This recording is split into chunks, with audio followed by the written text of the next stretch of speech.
നമസ്കാരം. അക്ഷരമുറ്റത്തിൻ്റെ മറ്റൊരു ക്ലാസ്സിലേക്ക് എല്ലാവർക്കും സ്വാഗതം. അപ്പോൾ നമുക്ക് ഇന്നത്തെ ചോദ്യങ്ങൾ പരിചയപ്പെട്ടാലോ?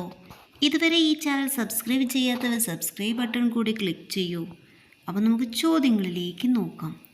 ഒന്നാമത്തെ ചോദ്യം, ആധാറിന് സമാനമായി വിലാസങ്ങൾ തിരിച്ചറിയുന്നതിനുള്ള ഏകീകൃത ഡിജിറ്റൽ ID ഏത്? ഉത്തരം DG പിൻ. അടുത്ത ചോദ്യം, DG പിന്നിൻ്റെ പൂർണ്ണനാമം എന്ത്? ഉത്തരം digital postal index number. Digital postal index number. അടുത്തത്, മെഡിക്കൽ ഷോപ്പിൽ രജിസ്ട്രേഡ് ഫാർമസിസ്റ്റ് അല്ലാത്തവർ മരുന്ന് വിൽക്കുന്നത് തടയാൻ നിലവിൽ വന്ന ആപ്ലിക്കേഷൻ ഏത്? ഉത്തരം കോമ്പൗണ്ടർ ആപ്പ്. അടുത്ത ചോദ്യം, ജീവിച്ചിരിക്കുന്ന ഫോസിൽ എന്നറിയപ്പെടുന്നത്? 2016 HO3. അടുത്ത ചോദ്യം നോക്കാം. കറുത്തീയത്തെ സ്വർണമാക്കി വിസ്മയം സൃഷ്ടിച്ച പരീക്ഷണശാല ഏത്?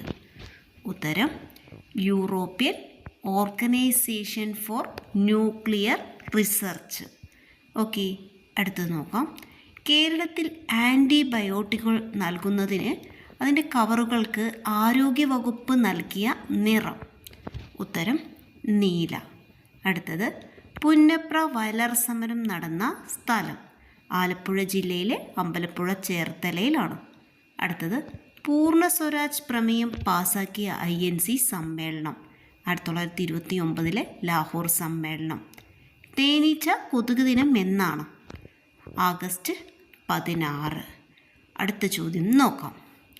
ബഹിരാകാശത്തേക്കെത്തിയ രണ്ടാമത്തെ ഇന്ത്യക്കാരൻ ആര്? രണ്ടാമത്തെ ഇന്ത്യക്കാരൻ ശുഭാംശു ശുക്ല. ഇതിനെക്കുറിച്ചൊരു വീഡിയോ നമ്മൾ ചെയ്യുന്നുണ്ട്, അതും കൂടി ഒന്ന് കണ്ടു നോക്കാം. അടുത്ത ചോദ്യം, ഗുരുവായൂർ സത്യാഗ്രഹത്തിൻ്റെ നേതാവ് ആര്? ഉത്തരം കേളപ്പൻ. അടുത്ത ചോദ്യം, ഗുരുവായൂർ സത്യാഗ്രഹത്തിൻ്റെ വളണ്ടിയർ ക്യാപ്റ്റൻ ആരാണ്? AKG. അടുത്ത ചോദ്യം, ഗുരുവായൂർ ക്ഷേത്രത്തിൽ ആദ്യമായി മണിയടിച്ചതാരാണ്? P. കൃഷ്ണപിള്ള. പുതിയ ചോദ്യങ്ങളുമായി നമുക്ക് വീണ്ടും കാണാം. നന്ദി.